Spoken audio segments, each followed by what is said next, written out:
Well,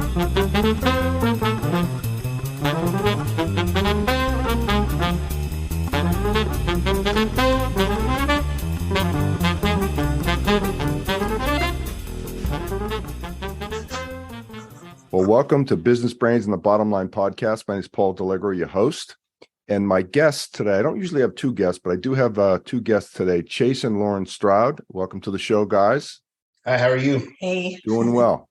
Well, you guys own a company called Pumps Precision Rifle Training in Brenham, Texas. And I've been to Brenham recently, by the way. There's a wedding there in December. Oh, okay. Yeah, you probably went to that place up north of town. Real nice venue they just put in. Yep. And home of Bluebell ice cream, by the way, for all the other folks in the country that don't know about where Bluebell's from. That's where you guys got to try it at least once. Yep, best ice cream you can get. That's right. So they say. So, well, I love the fact that you're a husband and wife team doing this. It's obviously, got to be a little bit of a passion or you wouldn't be doing it, right? So Absolutely. Tell me a little bit about what you guys do, because you specialize in long range rifle training, I guess, and I'm not an expert at this stuff, so you're gonna have to correct me if my acronyms and verbiage isn't right. So tell me a little bit about what you guys do, because the story's pretty good. All right. So my name's Chase Stroud. I've been doing this since I was, in elementary school. Taught myself how to shoot long range, all the math, all the longhand stuff back in the day before we have these devices now called Kestrels, and they are a ballistic solver, and they have an impeller for reading wind direction and velocity. And then even in our Garmin watches, these have the applied ballistic solvers in them. So you can use them out in the field. Some of us use it for work, but self-taught, been doing this for 20 years, and I've always been one to push the limits. And I was fortunate enough to always have property between my dad and his work. We could always go out and shoot, and we always got to go push the limits on what was possible with what we had back then. And then I built a custom rifle, and we just kept pushing the distances out further and further and further. And now my name is one of the leading in the industry for extreme long range shooting and wind reading. And that's what I do, is I teach people. She always puts me on a pedestal. I'm just another person, but I'm just passionate about it. But I get to teach this to law enforcement, military, and civilians alike. So as I was reading up about you guys before the show, when I'm thinking long range, I'm thinking like 200 yards. Right. So that's a good point. What we consider long range is the moment you have to account for the bullet's drop and or drift for the wind. That is considered a long range shot. So what does that mean in English to like a normal person like me? All right. Just what I said. So if you're shooting at 200 yards and your gun is zeroed at 100 yards and you aim directly at what you're shooting at, your bullet's not going to hit what you're aiming at. It's going to start to drop the moment a projectile exits the bore or the crown of your barrel. Gravity and atmospherics take effect to slow the projectile down. Yeah, gravity, right? I mean, it just... So air density, gravity, initial muzzle velocity, ballistic coefficient are, some of the main things that determine how much a bullet will drop at a certain distance. Right. And I'm teaching people how to calculate how much a bullet will drop and or drift in the wind, or the Coriolis effect, the rotation of the earth. We're really good at predicting what's going to happen before it happens. And so most guns, you're going to start compensating at 200 yards, and we're shooting out over 4 miles, which is that was my next point. When I read that, I'm saying, how do you even see that far? I mean, you get up some high. All right. So let me tell y'all something about what's called a minute of angle. All right. A minute of angle is an angular measurement that we use to determine the accuracy and precision of a firearm. All right. So if your rifle can hold a minute of angle or less, it's considered a decently accurate rifle. All right. That is at 100 yards, that's 1.047 inches. We just round it to 1 inch. So it's called a shooter's minute of angle, or what we call inches per 100 yards, IPHY. So 1 inch at 100 yards, 2 inches at 200, 3 inches at 300, 5 inches at 500, 10 inches at 1,000, 20 inches at 2,000. That's kind of like the direct, rough math of what we call a minute of angle. And we're shooting at targets a minute of angle all the way out over 3 miles, which is astronomically difficult. I can't even imagine. Begin. Like, I'm a very seasoned shooter. I have shot hundreds of thousands of rounds past a mile. Like, I know it's not an exaggerated number. Like, we're out shooting over a mile almost daily and weekly. So we've been doing that for like the last 10 years. And Lauren, my wife here, she was the first female to hit 3 miles, and she did it on what's called a sub-minute of angle target. So 3 miles is 5,280 yards. Right. So a shooter's minute of angle at that distance would be 52.8 inches. And her target, it was 55 inches, but we had to tilt it backwards because the attack angle of the bullet was so severe. It ended up making the target less than 50 inches tall. So for you to shoot a sub-minute of angle target at 3 miles is akin to literally shooting a fly at 1,000 yards. That's how difficult that is. Let's just say it was very, very tiny in the reticle. Yeah. I mean, it would disappear at times. Like the mirage was so thick. I mean, we would have to wait minutes in between. I mean, I would just I know where it's at, like in my reticle, but it's gone. Physically can't see it. And we would have to wait, like I said, several minutes. And he was downrange for it observing just to help, jumping ahead here. I was going to say, he didn't get in the line of fire, I hope. Oh, no. I was probably 200 yards off to the side of the target. But I mean, if he would have been way back there with me, we would have see that. Yeah. So when we start shooting out at a certain distance, we either send the drone downrange to see where a bullet splash is hitting in the dirt, or I will go downrange and stand off to the side a couple hundred yards, and I can kind of triangulate where your projectile is hitting, and I can actually call in corrections over the phone, almost like a forward observer is doing for a mortar team or something like that.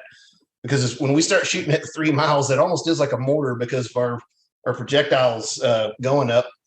Was it like 800? No, it's not on the watch. They did an update that took that data away. But yeah, it's like 800 feet above line of sight of your. So when you're looking at the target through the scope, your barrel's actually at a launch angle. You're looking this direction, but your barrel's pointed up like that. So your projectile will go up. It'll hit what's called max ordnance or max ord, and that's the highest point at which a projectile will get in its flight path, and then it'll start to return down with gravity. And it is over 800 feet above the angle that you're looking at. So it's a very big drop. Yeah. So that's and that was kind of my next question was, if you're here, the target's here, and it's 4 miles apart. You've got to shoot that at a very high angle to extremely. Yes. Correct. Boy, that just seems difficult. I don't even know how that even is physically possible. Just physically. It's an understatement to say how difficult it is. But we have extremely, extremely nice firearms. We're shooting the absolute best technology that exists. So I see that behind you. There's Lauren's rifle right there. It is so much bigger than what you can kind of imagine. You'll stand by, so they have a better frame of reference. Oh yeah. Now I see this. Yeah, the scales there. Right. Right. Vanna White. She's like the Vanna White of high precision rifles. There you go. That's right. So like I said, we've got kind of the best technology that exists, and we're going out and pushing the limits every day. Yeah. So now these shots that Lauren, that you hit something at 3 miles or something, is this documented? Is this like in a record book somewhere? Or is this just something that unofficially? We wish we could have documented more. We were literally out testing a bullet, just to see if it could make it that far, but while we were testing it, let's see if you can hit the target too. So no, we weren't prepared. We didn't have the camera on me. We didn't have a camera on the target. We do have stuff like that. Like I said, we were just testing, didn't even think, we weren't even sure if it would make it that far. Yeah. So and then it did. So a lot of the times when you shoot certain projectile designs, when it goes below the speed of sound, which speed of sound, the sound barrier is like a very, very crucial component of what we deal with in long range shooting. So we shoot out most of the shots we shoot in a match. Our projectile is called supersonic. It is still above the speed of sound, which the speed of sound is roughly 1,056 feet per second plus ambient temperature in Fahrenheit. So When our projectile goes to Mach 1.2, it will start to go transonic, which is about 1,340 feet a second. And then when it drops to roughly, depending on ambient temperature, it's between 1,115 and 1,140 feet a second where we live. That's when your projectile goes below the speed of sound. And there are some unbelievable phenomena that happens to the projectile as it drops below the speed of sound. And if the bullet's not designed correctly, it will actually, instead of the front flying forward, or with the tip of a projectile, it's called the me-plat, it will actually switch positions with the boat tail, the back of the bullet, and it will fly backwards. And it sounds like it's tumbling through the air, but it's just yawing and going backwards. And it's not predictable at that point. And we were going out just to see if the round was still predictable when it went transonic. Right. And it was perfectly predictable, and she hit the target. So is that normal for the bullet to tumble like that? Is that no?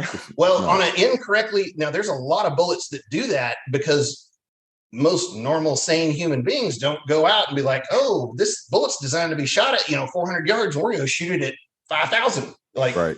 We have some sort of mental illness because we like to take things. We go push things so far beyond what is normal, but those things end up translating back to what we can apply lessons learned at extreme distances, because the further you shoot, the more you amplify error.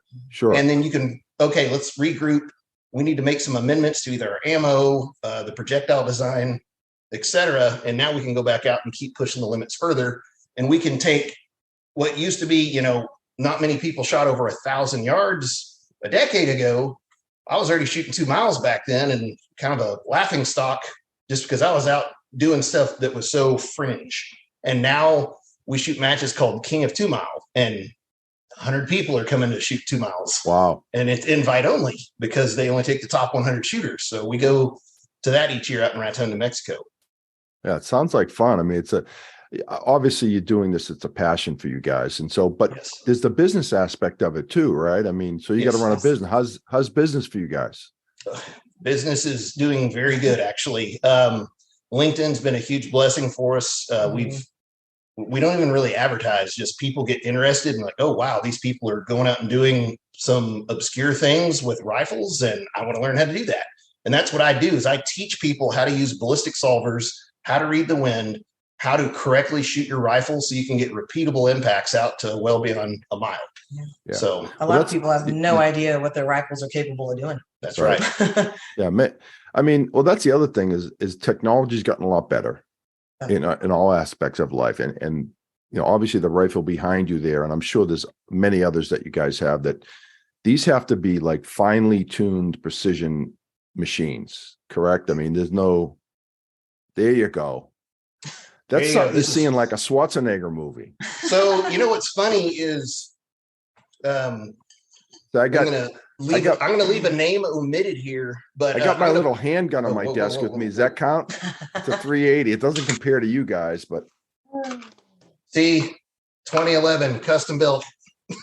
Nice. Yeah. All the toys. But I feel so inferior to you guys. I just got a few handguns and I'm just like a normal everyday guy here.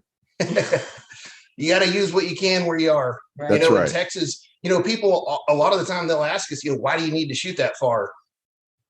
Man, I'm not gonna lie. I've hunted all over the planet, right? I've gone on some extremely expensive hunts. I don't know if some of y'all heard of Dall sheep. That's the white sheep that have the curled horns up in Canada and Alaska. And it's an expensive hunt. It's like $25,000 to go after those things. And you pay for the opportunity to go kill a Dall sheep. So you're paying the $25,000 regardless. Whether you shoot one or not, capitalize on that is up to you. If I did not have the ability to shoot long range, I'd have paid the state of Alaska $25,000 to go look at sheep through a pair of binoculars. But because I was able to do that, I made an extremely difficult shot at 864 yards. It was like 15 degrees uphill to the point where I was almost sliding backwards, and I was shooting it over a 20-mile-an-hour crosswind. Yeah. So if I don't have the skill set that I've got, we're going not going to happen. That's right. Yeah. So, and of course, we train, guys down range. We're teaching snipers how to effectively engage that very first shot on their cold bore shot. And, we teach guys how to data log that information versus, you shoot shots 2 through 10, your barrel warms up, the barrel condition changes, your gun might have a point of impact shift. There's so many small things that have to be accounted for. Yeah, so many variables. Yes, it is. Yeah. It is a lot of information. So you actually touched on something, who would you say you gear your business to? Honestly, the civilian, more than anything. A lot of the competition shooters that I compete against, I'm kind of known for my wind reading, and they'll come and take a wind reading class from me. And then I know how to tune rifles, how to make really, really, really good ammunition for that. Every barrel is a unicorn, and I know how to tune the ammunition to the barrel. Right. And like, for example, tomorrow morning, I've got a client coming in from out of town, and we're doing what's called load development. And he's bringing in his custom built rifle, all of his reloading components, and I'm going to teach him how to accurately make ammo for that thing. Well, that's the other thing I wanted to, not everyone, a lot of people make their own ammo, but making it and really making it are two different things, right? That's right. A lot of people hand load because it's just a fun hobby. They're just taking a reloading manual. Oh, I'm shooting a 300 Norma. They turn to the 300 Norma page. I'm going to shoot the 230 grain Berger. And they go, oh, well, I've got this type of gunpowder, and I'm going to shoot this amount of gunpowder because that's what the book says. That doesn't mean that your rifle's going to like that load. Every barrel is a unicorn, and you have to tune the ammunition. You have to change the powder charge, maybe even switch types of powder, and how far you're seating the projectile into the case neck, and I can kind of demonstrate that here. So this is one of the rounds that I'm shooting in my 338 enabler. So the what we have is called a reloading press, and you've got dies that have 1/1000th of an inch increments, and you can change how much you're seating the projectile down into the case neck there, and that changes the timing at which the projectile will exit the muscle. If I land on X amount of gunpowder, it'll create a certain impulse and resonation in your barrel, and you change your seating depth until your barrel will actually kind of do this while you're shooting, and you're trying to time the projectile exiting that muzzle to where it leaves at a mute point. And it's just one of those deals that I figured out how to do really well at an early age. And it just seems like there's so many variables here, like more than you know. No, because every fraction of a centimeter is going to affect something. Correct. Fraction of millimeters. Centimeters. We do everything in thousandths of an inch. All right. And just so people understand what a thousandth of an inch is, if you pull a human hair out, they're roughly 4/1000 to 5/1000 thick. So if you split a hair in half and then split that in half again, that is the level of precision that we work at with all of our machinery. Well, you're not getting any hair off my head. I can tell you that. I see a few eyebrows in there. That's true. That's true. Unbelievable. It looks like a fun business. And you mentioned LinkedIn earlier. That's how I ran into you guys. It was on LinkedIn. That's right. I'm always looking for different guests to be on the show. I'm in technology, so I have a fair amount of technology folks, but I figured I'd, reach out to you guys and try to have you on the show just to change it up a little bit. Yeah, we really appreciate you having us on. Heck yeah, this has been great. Getting to see a new demographic here. Yeah, I could do technology every show, but I think some of the reasons why some of the people like my show is they never know what they're going to get. I've had a gangster on. Now I've had guys like you on there. That's a star of a show right there. Bit. Now you can see a little bit better here, and talking about our technology. And when I say this is the tip of the spear, I mean it. I'll take my hat off here. I'm going to turn my hat backwards. Forgive my ridiculous hair here. Now, you guys don't manufacture guns, but you modify them, correct? You have to, right? So we actually, I do third-party stuff for a company, and we do manufacture precision rifles. Yes, we build them from scratch. So you're you're pretty much we're a one-stop shop. Yeah, exactly. So. Well, that's great. This has been very interesting. I never knew the thing that got me the most was like shooting from 3 to 4 miles away. I can't even imagine how people would do that. I'm lucky if I can hit the trash can next to my desk with a piece of paper, and let alone 4 miles away. Right. So let's talk about technology for a second. Yeah, there's a lot into it. Yeah. There's so much more than you even have a clue of. I'll just leave it there. So this device right here is actually what lets us shoot really, really, really far. All right. Okay. What is So that? yeah, I'm going to switch spots here for Warren. I'm just going to bring the stills around. Okay. So, all right. In our optics here, we can dial them. We can dial them up and shoot out to roughly 2,700 yards just by how much elevation we have in our scope. Okay. Well, it has a finite amount of what we call milliradians, and that's the unit of angular measurement that we're using. The metric system is actually way better than the US standard of minutes of angle. So you get more elevation out of a mill scope versus a minute of angle scope.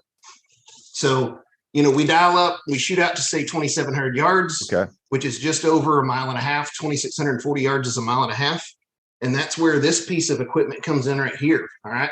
There's a company called TACOM HQ, and this is essentially a prism. And you've got two opposing mirrors in here. So when you clip this onto the rail, you can now, your rifle is zeroed with up to 240 milliradians, which is, let me put this in perspective. We need 5.5 mils to go to 1,000 yards from 100-yard zero. But you can put 240 mils into this mirror of look angle. Okay. So, for example, right now it has 50 mils in it. So with 100-yard zero, and I clip this bad boy on, I am now zeroed at roughly 3,200 yards, depending on air density, because the warmer it is, the thinner the air is, and your bullet will fly more efficiently than when it's cold and thick air. It'll knock the bullet out of the sky quicker.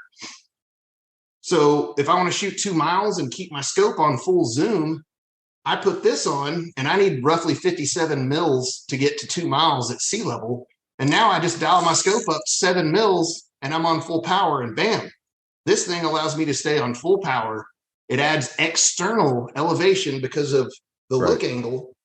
All right. So if I put this thing on my rail with 100-yard zero, if you're looking through the optic while I attach this, now all of a sudden you're looking at the ground right out in front of the rifle. So when you re-aim the barrel, your barrel is at a correct launch angle, even though your scope is still looking straight forward. And when you get enough elevation between these two things, you start looking into your barrel, and this device looks around the side of your barrel. All right. So I'm going to point the rifle at the camera so you can kind of see the offset of this optical device here. And you'll see 40 pounds. By the way. Yeah, this rifle weighs 40 pounds. You'll see that this device is actually looking to the side of the barrel right here. So you can appreciate the technology that has gone in to making these firearms capable of shooting well over 2 miles now. And like I said, we've tagged up at 7,151 yards, 4.06 miles. Okay. For the layman out there, I got to ask, what's a gun like that cost? I know you get so many mods on it. Low end 15,000. Oh, low end. So you have an expensive / what started out as a hobby, but now it's a business. Well, yeah. Well, we couldn't do this without our sponsors. Yeah, we've got really good sponsors, and I always joke about this is it would have been a lot cheaper and rewarding if we'd have just done heroin right out of the gate. There you go. Because it's so hard to master the sport of extreme long range shooting. It's kind of like that. You're on a never ending quest of perfection that you'll never achieve. Yeah, I think that's a great way to explain it, because I can see that, because it's such a precision game that you're never going to get there. Right. Like get close. Yeah. There's guys that shoot a subcategory of long range shooting called F class, and they're shooting on a really nice shooting course. It's exactly 1,000 yards, and they're shooting at a 10-inch ring on paper, and they shoot a 20-shot string, and there's guys that shoot perfect scores all the time. And anything that you can shoot a perfect score on, I have no interest in doing. Right. What we consider it's like shooting fish. It's like shooting fish in a barrel, right? Correct. I like the unknown. I like pushing the limits. It's just my personality. Yeah. So we go out and we shoot an ELR match in the winter, might only have like 35% hit ratio compared to the total shots fired. And that's like It's a challenge. He's doing good. That's a challenge. That's right. It's no easy task. Like our matches start at 1,500 yards and they go out over 4,000 in competition. And we're on the clock with time and a certain amount of round count. And changes significantly from one shooter to the next. My gosh. Like one shot to the next. The wind can move you 30 yards left or right from one shot. Yeah. I shoot a shot, run my bolt, get back on target. Oh crap, the wind has changed angles here. And now we have to recalibrate where our hold is going to be. Okay, so how do you know what the wind's doing 2 miles away? All right. So forgive me about this, but this is one of those deals that I had to go out, as Michael Jordan, he went out and he did it and he failed so much to where he couldn't fail anymore.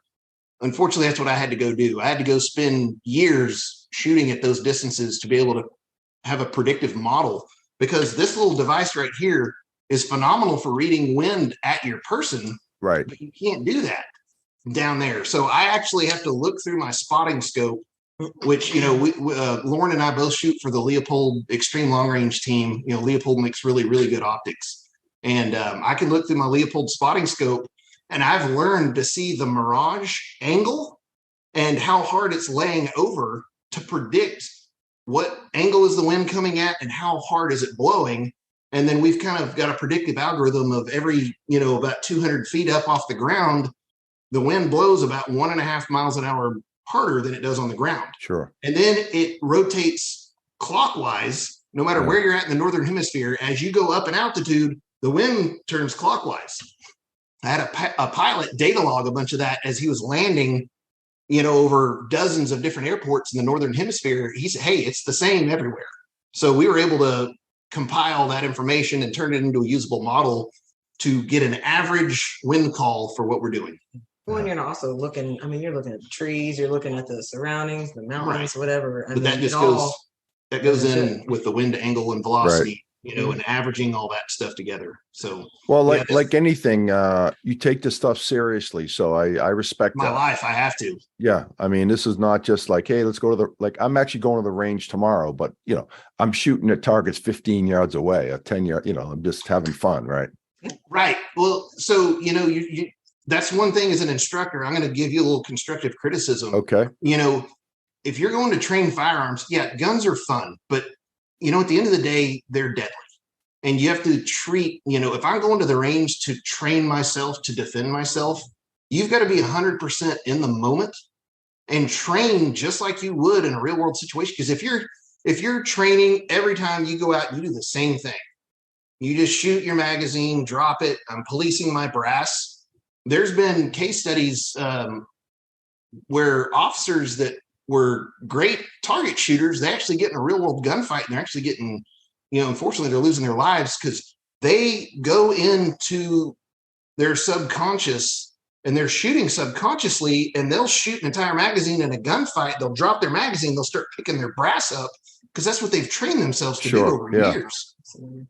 And all of a sudden they go to pick their brass up and bad guys like, ha, I got you. So, you got to train like it's the real world thing. So when we go out and shoot, we're not just, let's go see what happens at, 2 miles.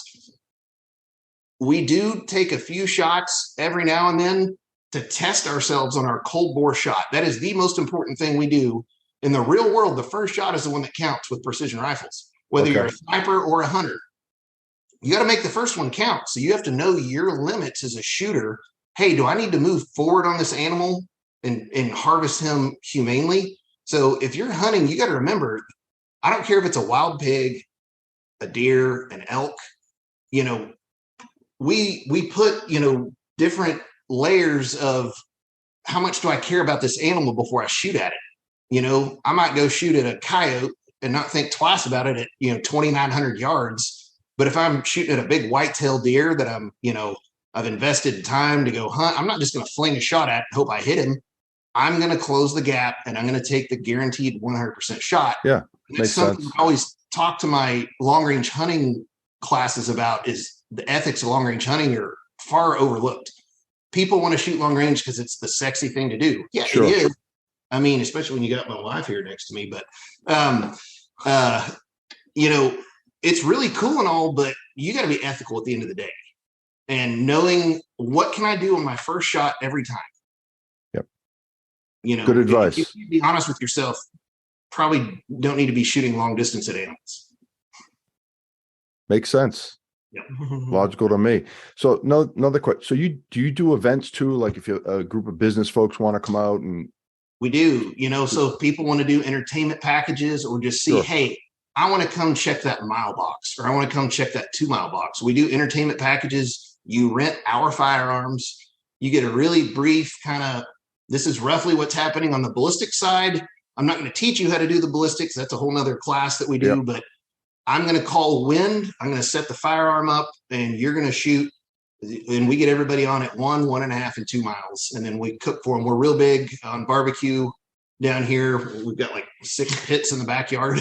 We're real serious about cooking. I used to be a chef. So I take cooking really seriously. And, we try to throw the absolute best entertainment package we can produce. Nice. And it's on private property. You don't have to worry about yahoos at the range. Yeah. It is just me, Lauren, and then the client. Nice. So if someone wanted to get in touch with you, how would they do it? You and Lauren. So you can find us on Instagram or LinkedIn. Lauren Stroud on LinkedIn, Chase Stroud on LinkedIn, and then my Instagram is my middle name, Maverick Stroud, and then pumpsprecisionrifletraining.com all together. And then on Instagram, Pumps Precision Rifle Training, one solid clump of. Yeah, and when I post this on Instagram, on Twitter and LinkedIn, I'll put those addresses in there, so if people want to get in touch with you, they can do that. Thank you very much. For sure. And we even whenever I did make that 3 mile shot, he did have the drone with him to where whenever I made it, he flew it back to me. And in that video, he posted all the stats. The statistical data on what happened during the shot. So if you go to my YouTube channel, just Chase Stroud, you'll find first female to hit 3 miles. And it's a drone flyback from the target to her. Nice. And I've posted all the statistical data of the shot. For all the nerds out there. Yeah. Well, it sounds like fun. Well, hey, this is great, guys. I really appreciate having you guys on. I learned a few things today, and it sounds like you're doing something. Think about life in general, right? Do something you love. I have 3 kids, and I try to say to them, look, don't worry about money so much. You got to worry about money, but find something you're passionate about. And you guys have clearly done that. That's great. Yeah. I always tell people, if you're not going after your passions, you're committing spiritual suicide. And I was doing that for the longest time. I was in the oil field, made really good money. And man, I was the most unhappy I've ever been. Yeah. And I quit that. I'm doing this full time.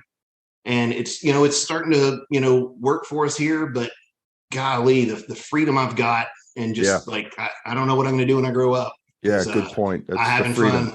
But keep you doing the right things. Like get out on social media, do shows like this, be present on LinkedIn, because people are going to notice you. I think there's definitely a need for what you guys do. Yeah. And we're training kids as young as 5 years old. My son, he started shooting when he was 3, and hopefully he'll get into the shooting sports. I'm not going to force him to do anything he doesn't want to do, but I'm sure he'll pick up the passion. Yeah. I'm sure he'll pick up the passion. If you expose kids to firearms early, they don't wonder about it when they're older. They know how to be safe and they're grown up with it. But if you wait until they're, 15, that's when they're going to try to do stuff behind your back. Oh, what's this? Oh, that's really cool. But if you start them when they're young, you're like, it's a rifle, and I shoot them all the time, and it's not on their mind.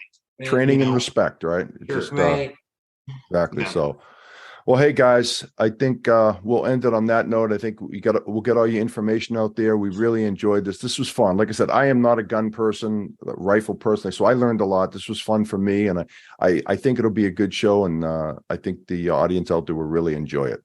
I really appreciate you having us on, Paul. Likewise. Oh, Jace, Lauren, thanks again. I appreciate it. And that's a wrap for Business Brains and the Bottom Line. Till next time. Thank y'all very much.